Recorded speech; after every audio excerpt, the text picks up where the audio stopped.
Bismillahirrahmanirrahim. Assalamualaikum warahmatullahi wabarakatuh. Saya ulang karena baru malam ke-6 ini sudah mulai loyo-loyo balasalannya. Assalamualaikum warahmatullahi wabarakatuh.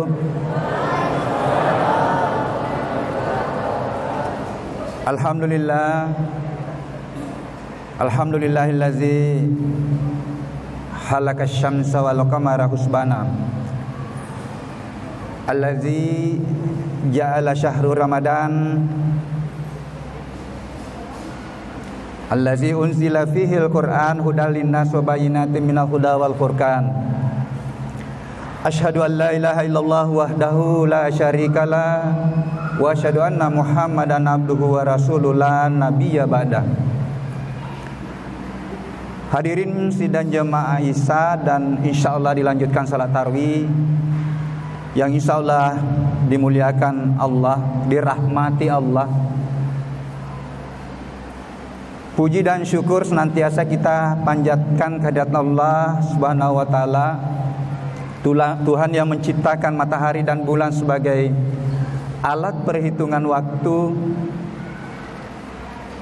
menjadikan bulan suci Ramadan yang penuh dengan rahmat, di mana diturunkannya Al-Quran sebagai hudan, sebagai petunjuk, sebagai referensi untuk memperkenalkan dirinya, mengenal dirinya, mengenal sifatnya, mengenal namanya, bahkan mengenal perilakunya, termasuk memperkenalkan nama masjid ini.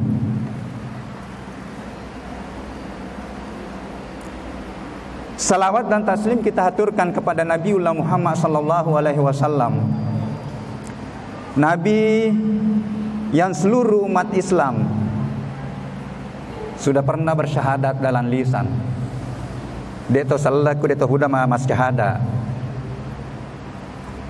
Tetapi rupanya makna syahadat bukan hanya dalam ucapan, tetapi bagaimana kita komitmen akan menjadikan Rasulullah sebagai suri teladan, contoh di dalam mengarungi hidup dan kehidupan ini, baik di dalam melakoni peran kehambaan Abdullah yang berimplikasi kepada amalan-amalan ritual.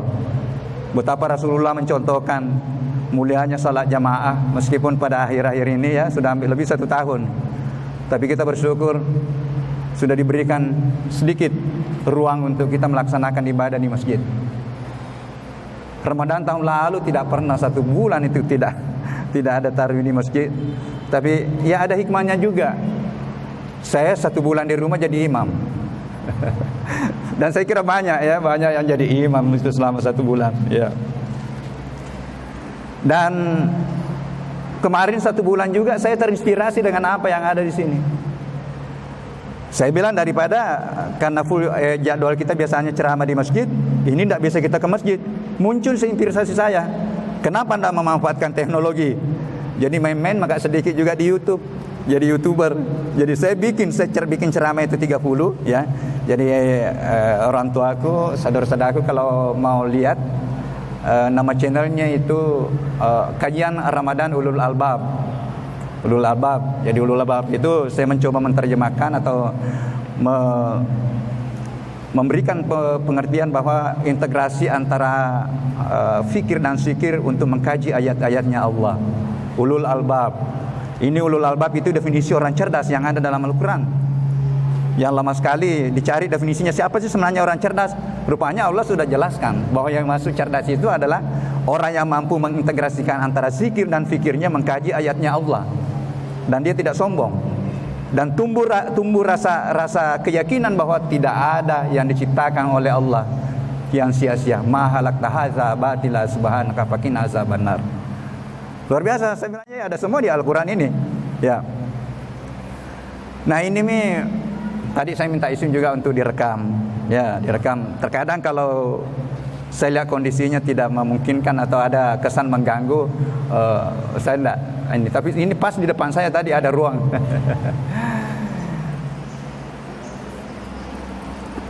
Hadirin sidang jemaah tarawih yang insya Allah dimuliakan Allah, termasuk tema ceramah ini, tadi baru saya terinspirasi. Saya bilang apa ceramah ini, temanya bagus. Karena saya lihat ini luar biasa, namanya ini Nurul Rahmat ya, Nurul Rahmat. Saya mencoba mencari dalam Al-Quran, kata rahmat saya dapatkanlah 142 kata rahmat. Allah memperkenalkan itu apa itu rahmat. Bahkan kalau kita kaitkan dengan pemilik rahmat, ya, Rahman, itu luar biasa. Karena kata-kata ini sering sekali kita ungkapkan. Assalamualaikum warahmatullahi wabarakatuh. Silakan ya. Tadi Bismillahirrahmanirrahim, berapa kali tadi itu diucapkan. Disinilah butuh pemahaman, termasuk pemberian nama masjid ini. Saya kira di balik pemberian nama itu ada harapan. Orang tua kita memberikan nama kan ada harapan. Di balik nama itu ada makna, ada harapan. Saya nama aku Mir Alam Lamatong, itu saya dapat. Kenapa bukan Nur Alam? Tetapi setelah saya dapat juga ada bahasa Arab Kurdi itu ya, bahasa Arab itu Mir itu artinya pemimpin. Amir ya, Amir. Ya begitu pula masjid ini, saya kira ada harapan. Ada harapan bagaimana masjid ini bisa memancarkan aura kasih sayang di sekitarnya. Bagaimana memancarkan aura dari jemaahnya, harapannya itu saya kira. Karena ini adalah sifat Allah yang setiap saat kita baca, setiap saat kita melakukan aktivitas memulai Bismillahirrahmanirrahim. Saya biasa mengatakan begini, kalau dia maknai sebenarnya itu aktivitas yang dimulai dengan Bismillahirrahmanirrahim mestinya menebarkan kasih sayang di dalam aktivitas itu. Apakah aktivitas itu yang terkait dengan interaksi kemanusiaan atau interaksi dengan alam? Karena luar biasa rupanya maknanya itu. Saya ikut kajiannya guru teosofi Kiai Haji Nasaruddin Umar, Imam Besar Istiqlal. Ya. Katanya seandainya diperas itu isinya Al-Quran itu kandungannya ada di Fatihah. Seandainya Fatihah itu diperas, kandungannya Fatihah ada di Bismillah. Saya mencoba menganalisis, rupanya ada di Rahman Rahim itu. Karena ketika itu kita miliki, kita pancarkan dalam kehidupan kita, itu akan menghasilkan kedamaian, itu akan menghasilkan mahabbah, akan menghasilkan cinta. Nah ini ya, jadi mudah-mudahan saya tidak salah pilih dengan tema ini. Ya. Kemudian yang paket dengan karunia itu saya dapatkan 14 ayat. Salah satunya tadi yang saya mau baca tadi di situ, di surah Al-Baqarah ayat 64. Di situ menarik karena Allah menyampaikan, kalaulah bukan karena fadilah atau karuniaku dan rahmatku, itu pasti kamu akan celaka.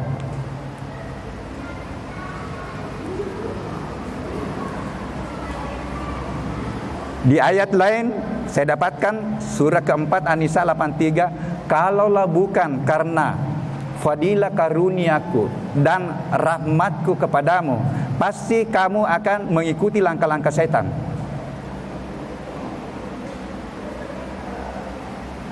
Di surah ke-24 10 saya juga dapat di An-Nur ya. Ini An-Nur ini menarik juga dikaji Pak.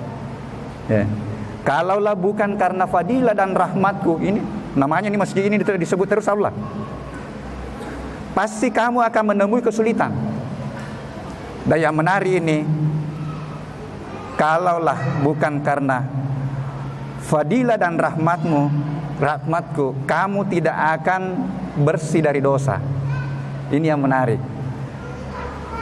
Dan yang menarik lagi, karena Allah memperkenalkan di surah ketiga Ali Imran 74 bahwa Dia akan memberikan rahmat itu kepada siapa yang dikehendaki. Inilah mungkin nanti kita mencoba, ya. bagaimana kita, saya kasih itu bagaimana merebut, ya, menggenggam atau apa tadi itu judulnya saya kasih di panitia, atau bagaimana memahami dan menggapai rahmat, terutama di bulan suci Ramadan ini. Saya mencoba juga buka apa sih arti rahmat di dalam kamus bahasa Indonesia. Mohon maaf Pak, ini ciri-cirinya kalau pengajar mah dakwah. Jadi Bapak ada mah beri kuliah tuh ya. Tapi saya kira saya terus terang cara-cara begini juga di kelas, di depan kelas juga cukup diminati. Jadi ketika saya membahas mengenai atmosfer, membahas mengenai air, kemudian saya kutip ayat mengenai air. Saya bahasakan sekarang dengan spiritualisasi ilmu. Karena mohon maaf sudah 450 tahun kita dikotomikan oleh barat. Karena ilmu itu dibaratkan. Abad ke-14 kan puncak kejayaan ilmu pengetahuan ada di sana. Dipegang oleh timur. Karena orang-orang hebat pada saat itu, ya Ibnu Sina, dia ahli kedokteran tetapi dia hafal Quran. Dia tahu fikih. Al-Biruni, saya punya buku itu 147 ilmuwan hebat masa lalu. Semuanya tidak memisahkan antara apa kata Tuhan di dalam kitab suci dengan apa kata sains. Tetapi setelah itu ilmu itu dikuasai oleh barat, dipisahkanlah. Jangan kalau orang pertanyaan itu jangan mau sentuh ayat, biar orang ya yang sentuh ayat. Itu suatu kekeliruan besar yang mengantar ilmu sekarang itu sudah lari dari nilai-nilai etika dalam tanda petik. Orang berpolitik sudah lepas dari nilai-nilai spiritual politik. Allah sudah menyampaikan caranya bagaimana menyampaikan aspirasi, ya. Jadi ini biasa dapat mahasiswa saya bilang, itu orang cerdas itu caranya menyampaikan aspirasi bukan di jalan mengganggu orang. Banyak cara-cara cerdas. Apalagi kalau kita kutip apa kata Quran. Apa kata Quran? Ketawa mungkin ini mahasiswa, ya, mahasiswa ya, masih mahasiswa ya. Ya, ya. Jangan mengganggu orang yang lewat. Ini ada semua ayatnya. Jangan menyampaikan, jangan mencela orang. Karena boleh jadi yang kau cela itu adalah lebih mulia dari kamu. Banyak kan ayatnya. Ya. Nah inilah ilmu pengetahuan harus bagaimana kita mengembalikan ruh ilmu. Ilmu pengetahuan dengan tidak memisahkan antara kajian-kajian ayat-ayat kauniyah. Karena sebenarnya apa yang dikaji oleh ilmu itu kan ayatnya juga Allah. Namanya ayat kauniyah, tercipta atau yang terjadi. Saya background ilmu saya kan pertanian. Saya kaji tanaman itu kan ayatnya juga Allah. Tetapi di balik tanaman itu saya bisa temukan kebesaran Allah di balik tanaman, di balik fotosintesis. Hanya tanaman yang memiliki klorofil, ya, yang bisa menangkap sinar matahari dan membentuk dirinya. Dan jangan lupa dia menghasilkan oksigen bersih untuk kehidupan kita. Ini cara-cara saya Pak sekarang untuk bagaimana mendekati umat, mendekati mahasiswa untuk bagaimana melestarikan lingkungan. Sudah ada 6 kebijakan dibuat, kebijakan internasional, tapi buktinya lingkungan juga tambah rusak. Makanya saya bahasakan dengan pendekatan spiritual. Apa itu pendekatan spiritual? Bahwa pada hakikatnya ketika saya menjaga tanaman, menjaga air, pada hakikatnya itu adalah perintah Tuhan yang aku lakukan berdasarkan ayat. Banyak kan ayat. Kulu washrabu min rizqillah wa la ta'saw fil ardi mufsidin. Makan dan minum rezekiku, tetapi janganlah kamu berbuat kerusakan di permukaan bumi ini.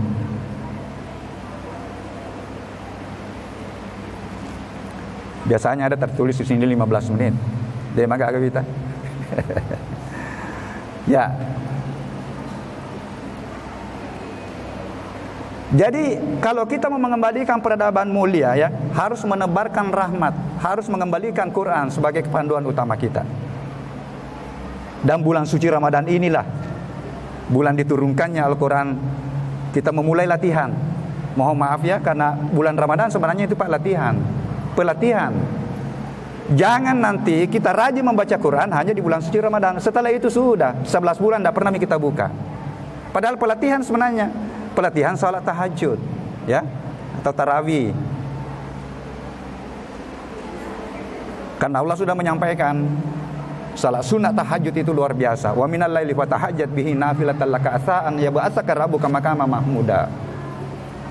Surah ke-17, 79. 78 itu kan perintah salat wajib. Tapi nak lanjutkan nih, Kuang Allah Ta'ala ayat 79, tambah-tambahi sambalu ira salat wajibmu. Bangun ki di sebagian malam untuk melaksanakan salat tahajud. Niscaya aku akan memberikan maqama mahmuda, posisi kemuliaan. Fatarui dakwana doanya itu ada ayat ke-80, Rabbi adkhilni mudkhala sidqin wa ahrini mukhraja sidqin waj'alni min ladunka sultanan nasira. Menurut Adi Hidayat, kalau kita praktekkan insyaallah berpeluang kita mendapatkan 4 kemuliaan di sisi Allah. Kalau kita dimuliakan Allah, yakin bahwa kita dimuliakan juga oleh makhluknya Allah.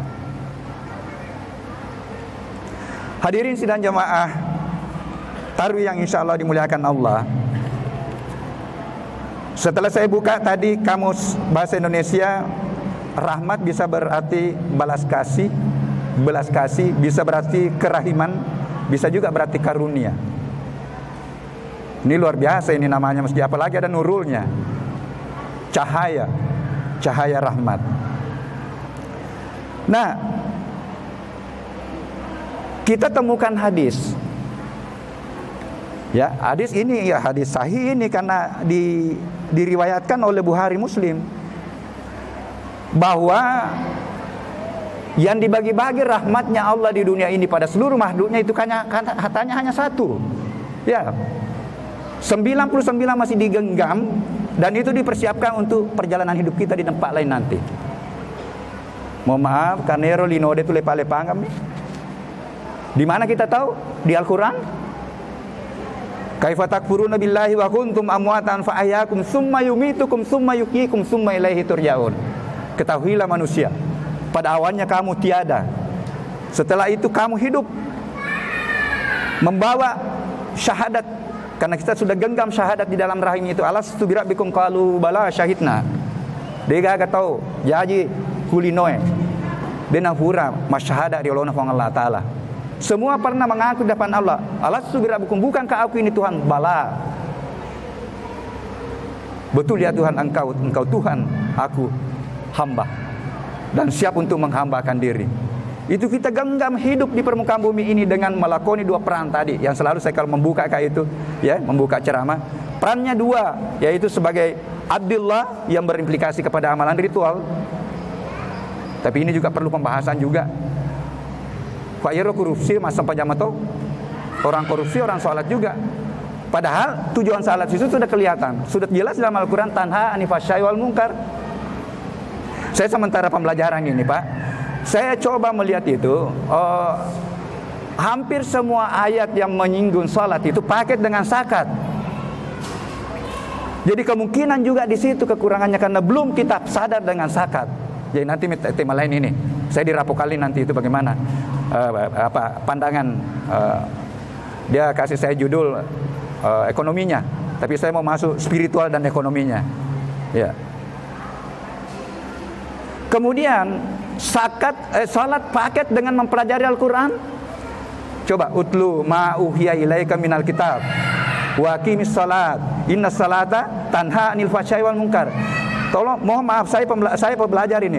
Saya maknai itu seakan-akan perintah mengkaji Al-Quran itu sama dengan kedudukannya perintah sholat. Karena pakai wa. Ini analisis saya, karena bukan hak saya untuk melakukan apalagi namanya tafsir. Tetapi saya maknai itu jangan-jangan ini sehingga belum mengantar kami untuk sabar, belum mengantar kami untuk menemukan bagaimana saya beraktivitas di antara sholat. Karena saya ingat sekali dulu di kampung itu, sama gampang tumpuk mas sampajangi, kalau ini sampajangi mamawatang. Mudah katanya salat, tapi bagaimana di antara salat itu? Ya, di antara salat itu di dalam melaksanakan profesi. Saya biasa mengatakan ini, hadirkanlah Tuhan di dalam setiap profesi kita di antara salat itu. Bukan hadirkan sifatnya, bukan hadirkan zatnya, karena Allah sudah memperkenalkan dirinya laisa kamitslihi syai'un. Tetapi dia perkenalkan sifat jujurnya, dan itu semua sudah ada dalam diri, Pak. Tidak ada orang yang tidak punya nilai kejujuran karena sudah ditiupkan sifat-sifat Allah semua. Summa sawwahu wa nafaha fihi min ruhihi wa ja'ala lakum as-sam'a wal absara wal afida qalilan ma tashkurun. Seiring dengan pembentukan sel, kemudian ditiupkanlah ruh dari Allah. Ruh itu berisi sifat, berisi kecerdasan. Jadi ini yang anak-anak yang sementara belajar, Anda itu cerdas. Anda cerdas karena mendapatkan sama dengan kecerdasan saya. Kalau yang dinilai ini profesor adalah kesuksesan, Anda juga bisa jadi profesor, anak-anakku. Kenapa mendapatkan potensi kecerdasan yang sama dari Tuhan yang sama? Berasal semua dari satu sel yang disebut dengan stem cell. Semua yang duduk di sini berasal dari satu sel. Jadi secara fisik kita sama. Secara kecerdasan insya Allah potensi kecerdasan kita sama karena berasal dari Tuhan yang sama. Tinggal bagaimana memanfaatkan 3 alat. Sam'a wal basara wal fuada. Manfaatkan mata untuk belajar, manfaatkan telinga. Karena 3 alat inilah nanti untuk yang digunakan untuk memilih hidup ini, mau jadi mulia atau mau jadi hina. Orang selingkuh karena mata, orang korupsi mungkin karena pendengaran dari istrinya. Mungkin dia katakan, itu profesor di tetangga itu 2 mobilnya, kenapa bapak hanya 1? Nah berarti kan dari pendengaran. Tetapi yakin bahwa ketika kita memanfaatkan dengan baik, itulah yang akan mengantar kita jadi mulia. Saya mohon maaf tidak keliru, mudah-mudahan tidak keliru bahwa makin banyak sifat-sifat mulia Tuhan yang ada di dalam diri kita diaktualkan dalam kehidupan, makin mulialah kita. Dia tompang pintar, dia tompang jujur, dia tompang peduli terhadap lingkungan, peduli terhadap kemanusiaan. Apakah tidak mulia?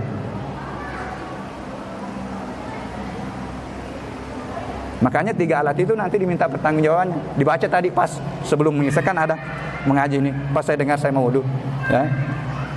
Inna sam'a wal basara wal fuada kullu ulaika kana anhu mas'ula. Sesungguhnya penglihatan, pendengaran dan kalbumu pasti aku akan minta pertanggungjawabannya nanti. Hadirin sidang jemaah tarawih yang insyaallah dimuliakan Allah. Kenapa kalau ke sana? Karena jadi rahmat itu. Nah, tadi 99 rahmat kasih sayang Allah itu masih ada digenggam dan dipersiapkan untuk kehidupan akhirat. Nah, rupanya siapa pemilik 99 itu, ya? Adalah orang yang dicintai oleh Allah. Orang yang dicintai, itu yang. Nah, bagaimana merebut cintanya? Allah juga menyampaikan di Quran, "Qul in kuntum tuhibbunallah fattabi'uni yuhibbukumullah wa yaghfir lakum dzunubakum." Yamai siapa apa? Jadi rupanya kita hanya mencari itu bagaimana nanti merebut cinta dan ridha dan kasih sayangnya Allah dan mendapat pengampunan. Orang selamat bukan karena amalan tetapi karena pengampunan. Allah sampaikannya Muhammad, ketika mengharapkan ridha, cinta dan kasih sayangku dan pengampunan dosaku, ikutilah aku. Jadi ikutilah Rasulullah. Mohon maaf di mimbar ini saya sampaikan bahwa terkadang orang katakan itu kan Rasul. Iya betul, tetapi itu adalah standar normatif tertinggi untuk merebut kemuliaan. Dan 23 tahun dia baru mendapatkan posisi kemuliaan. Tidak ada manusia termulia yang akan hadir nanti. Tetapi sesuai kemampuan kita, perbanyak sunnah-sunnah. Semua malam wajib ada sunnahnya. Puasa ada sunnahnya, salat ada sunnahnya. Jadi merebut cinta. Bagaimana merebut cinta? Cintai ciptaannya, cintai alam, cintai tanaman, cintai air, sikapi air, cintai kemanusiaan. Jadi saya yakin kalau nama masjid ini terpencar di jemaahnya, di sini tidak akan terjadi tawuran. Karena menebarkan, memancarkan rahmat dan kasih sayang yang akan menghasilkan mahabbah atau cinta. Terakhir, karena ini dibatasi biasanya 15. Biasanya yang mulia, kemuliaan itu juga dilengkapi dengan doa di dalam Al-Quran. Salah satu yang saya dapatkan, ini Pak, saya doanya malaikat. Malaikat yang mendoakan orang bertakwa. Apa itu doanya? Rabbana wasi'ta kulla syai'in rahmatan wa ilman, dan seterusnya. Ini saya pakai, ini yang sementara belajar. Ufakir saya pakai itu, sambungi Rabbi sidani ilman. Jadi Rabbana wasi'ta kulla syai'in rahmatan wa ilman. Engkau pemilik rahmat dan pemilik ilmu. Rabbi sidani ilman warzuqni fahman. Tambahkan ilmuku, tambahkan pemahamanku. Karena ada itu ilmu, Pak Ibu, hak prerogatif Allah, itulah yang disebut dengan hikmah, yang akan diberikan kepada siapa yang dikehendaki. Yutil hikmah man yasha, faman yutal hikmah faqad utiya khairan katsira. Ada yang berpandangan, Pak, itu yang ditunggu nanti di Lailatul Qadar. Ya, Yang berikutnya adalah bagaimana berusaha menebarkan rahmat dan kasih sayang. Kalau sudah kita genggam, kita sudah raih di bulan suci Ramadan ini dengan memperbanyak ibadah-ibadah ritual kita, perbanyak qiyamul lail kita, memperbanyak mengkaji Al-Quran, insya Allah akan masuk di dalam diri kita, ya, akan menjadi modal untuk bagaimana kita memencarkan, menebarkan rahmat kasih sayang di lingkungan kita. Dan itulah nanti untuk mendapatkan kita keselamatan di dunia wal akhirah. Kita akan mendapatkan predikat kemuliaan, kita akan mendapatkan predikat ketakwaan, kita akan menuju pada predikat jiwa yang al-mutmainnah, yang akan mendapat panggilan khusus. Ya ayyatuhan nafsul mutmainnah, irji'i ila rabbiki radiyatan mardiyah, fadkhuli fi ibadi wadkhuli jannati.